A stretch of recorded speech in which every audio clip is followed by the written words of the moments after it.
What is up, you guys, and welcome to the Upper 90 YouTube soccer channel. In today's video, we're talking about what Southgate did wrong, his poor decision making in this episode, so stick around as we dive deeper into this.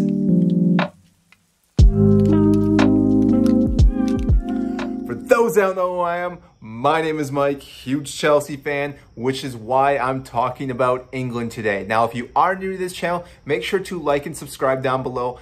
I greatly appreciate that. That helps grow this YouTube channel. Now, today, like I said, we're talking about Southgate and his poor decision-making, at least in my opinion. Maybe you think slightly different, but his decision-making in his substitutions in the game yesterday against Italy. Now, in the beginning of the game, obviously, we saw the formation coming out and we knew Southgate was playing a more defensive mind game, playing a 5 in the back, which, yes, makes sense playing against Italy. But after that, a lot of his decisions that he made throughout this game, very questionable for the most part, due to the fact that when he brought subs on, you're thinking, why would you bring him on and not bring someone else on? Such as he brought Saka on when you're thinking, yes, he's got Sancho and he's got Jack Grealish. Why not bring one of those guys on first, who are definitely more attacking going forward, where Saka's more of a side-to-side playing backwards. He may have thought, well, if I put this guy on, yes, we're going to be more gelled together as a team, and therefore we're not going to get too far stretched out anywhere, and Italy can't hit us on the counterattack, which kind of makes sense, but at the same time, you think you want to play games to win games. You don't play games to hopefully make it to the end and go to penalty shoots. Most managers want to win the game in the 90 minutes, and if you can't win the 90, you want to win in extra time as well, which, again, didn't seem like that was Southgate's main focus, and I think that was one of the problems.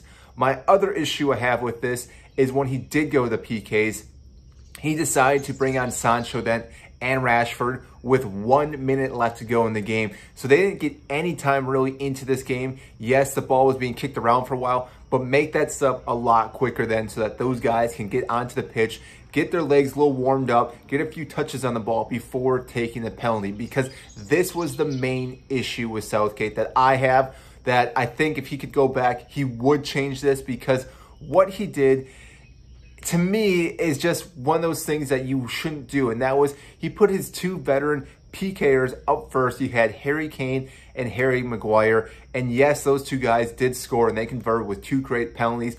But you would think that you would have those guys as your last two, your 4th and 5th, or break it up, or Harry Kane's your 5th guy, maybe Harry Maguire is your 1st guy, or flip-flop those two, because what Southgate did is that he put on his new substitutes. So he had Rashford go first, who again barely had any touches.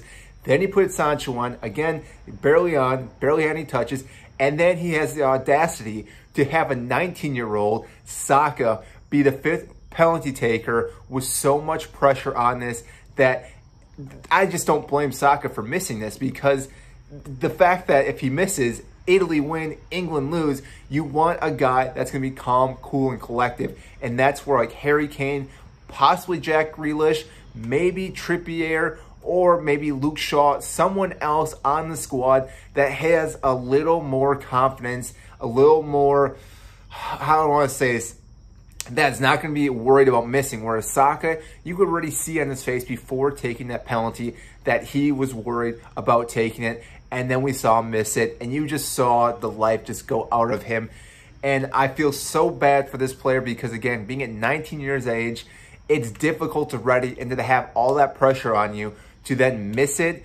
This could really hurt his career, his confidence going forward. Hopefully it does not, because like I've said before, I never wish anything bad for any player, but this could really have a huge impact on his ability to play mentally wise, and I hope he can overcome this hurdle. I saw Southgate talking to him after the penalty kick, but again, this was where Southgate made a huge mistake. He should have had someone else taking that 5th kick. I'm fine with Saka taking one, but he should have been number 1, 2, or 3. He shouldn't have been number 5 and possibly not even number 4. And again, I don't think he should have had Sancho and Rashford both take him back to back. He should have also split them up as well, or again, have a different player step up and take some, because if you're going to have him play and take a PK, have him at least out there for 10 minutes, get 1 or 2 touches, get their legs warmed up, which we did not see.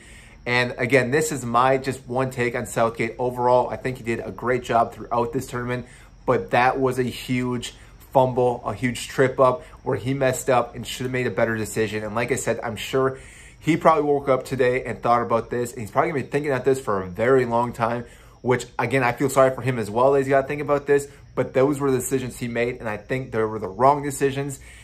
Hopefully England can come back from this and get stronger. We have the World Cup next summer, and I think England do have a really good chance. I think Southgate deserves to be the manager still of England for that, because he's done so well with this club, with these players, that again, I think England have a really good chance of going very far in the World Cup next summer. So that is all I have for you today. I know it's a little bit of a rant on Southgate. Sometimes you got to do that because, again, I don't think his decisions were the best when it came to choosing his PK takers, and therefore I think that's why England lost this penalty shootout. Now, again, if you are new to this channel, make sure to like and subscribe down below. I greatly appreciate that. That helps, again, grow this YouTube channel, helps with the YouTube algorithm, and again, just helps get this video in front of more people that enjoy this sport. So that is it, and we will see you next time.